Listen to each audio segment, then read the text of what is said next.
Okay, black people, I need help understanding what's going on with our voting bloc and our ability over the last decade or so to influence politics. But we actively choose to only vote based on race, which is fine. That's how you want to vote. That's how you want to vote. You have the right to do that. But we're only voting based on the person we're voting for's skin color. We're no longer even making them make promises that they'll break, because they break them all anyway. But we're not even holding them to their promises, which we never really have. Because if we did, we would have stopped voting for Democrats a long time ago. But all that aside,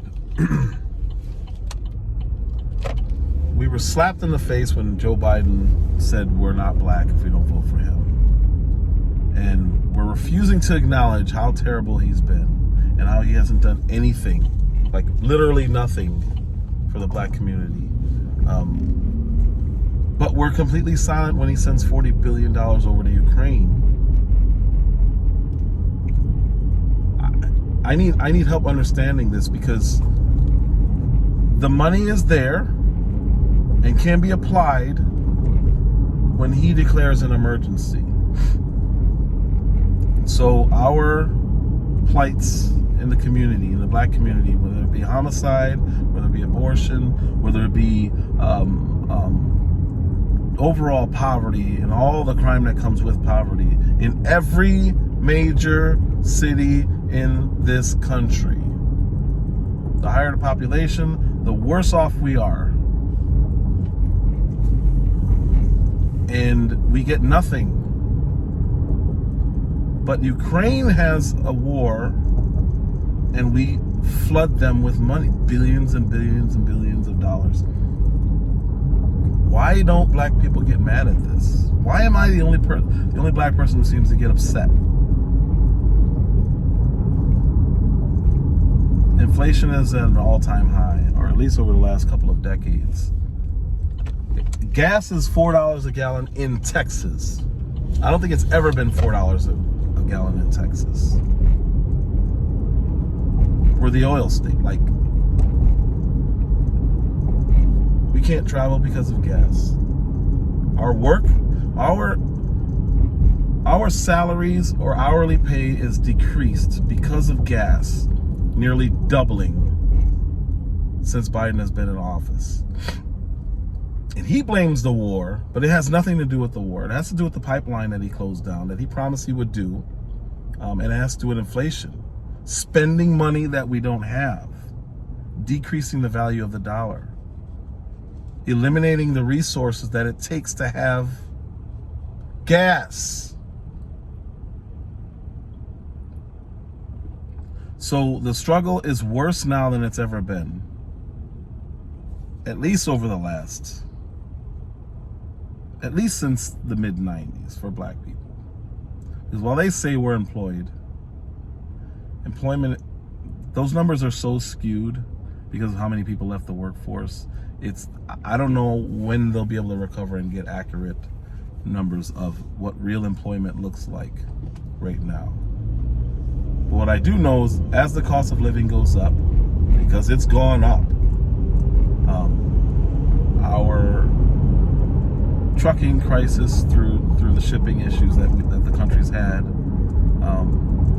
they blame the pandemic, but again, gas is drastically hurting this issue. We have ships that have been sitting in front of docks due to a shortage of truckers since before the pandemic. So they're going to try to blame the pandemic for everything. It's exactly what he said he wouldn't do. He promised he'd get rid of it through vaccines that started killing people. People started refusing to take it. It had to be shut down by a judge. And guess what? He's fighting the decision to end all these stupid mandates.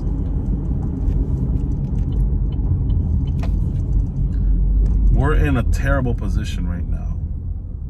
And the priority of this administration and this party is still not us. It's Ukrainians And I have no issue with Ukrainians, but I have way more loyalty to black people on the other side of this city, or black people on the other side of this country. I mean, in Chicago, in New York, in Los Angeles, anywhere you go, I have way more sympathy for us. I can empathize for Ukraine because I see what happens here. But we literally spent billions of dollars defending another country's border. And then with our border, they say walls don't work. We put nothing on our border. We invite people in out of empathy and sympathy, assuming all of them are good. But when it's another country, we assume everyone coming in is bad.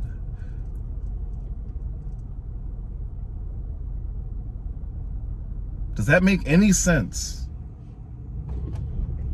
When we had a former president say they're sending drug dealers, murderers, and rapists, everyone called that bad. Everything said, they call that racist.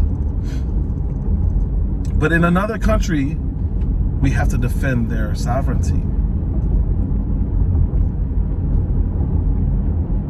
They're sending a military. They're sending killers, murderers.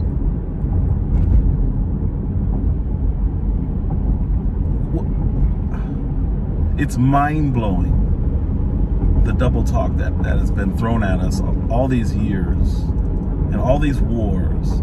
They've never had any interest in our issues. Biden literally told Ice Cube, we'll talk to you after you get us in the office, after we're in, and ignored him.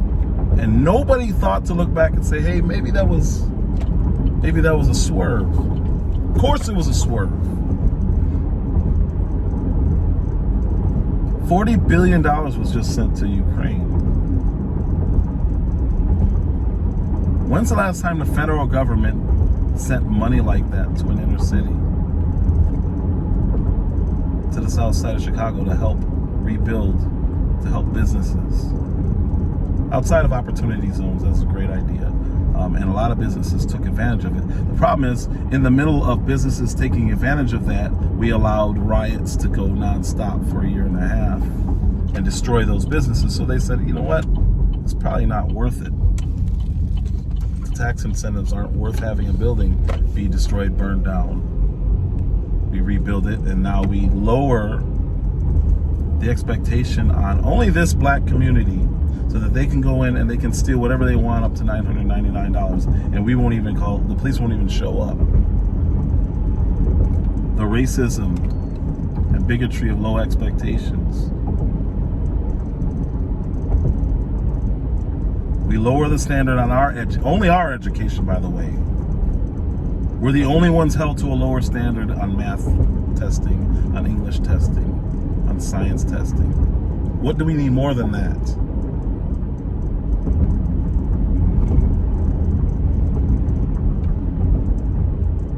Black kid can spit in a teacher's face and they refuse to allow the student to be disciplined.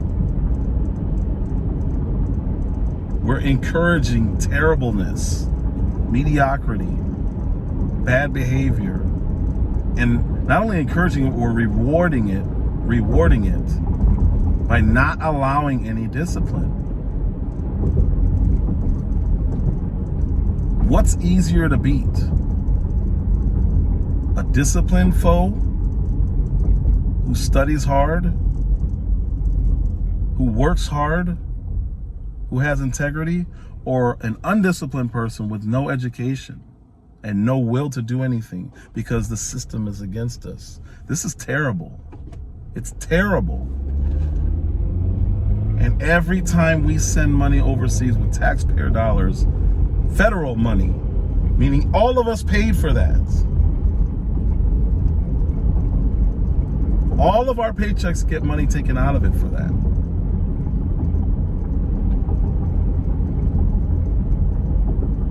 Every time that happens, people should be furious. And I don't understand why we're not. Because we're still in the same position we've been in since the mid-90s. Nothing's changed. And when it was changing, the people who were in office helping us change were called racist. It's bizarro. It is the exact opposite of what was happening. And now we're doing it again. And we're all sitting here pretending like this guy is doing a good job. I don't understand how people can look at this and not be furious.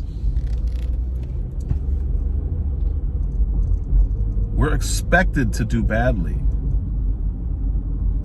We're compensated the worse we do. And we help everyone else in the world. Everyone else.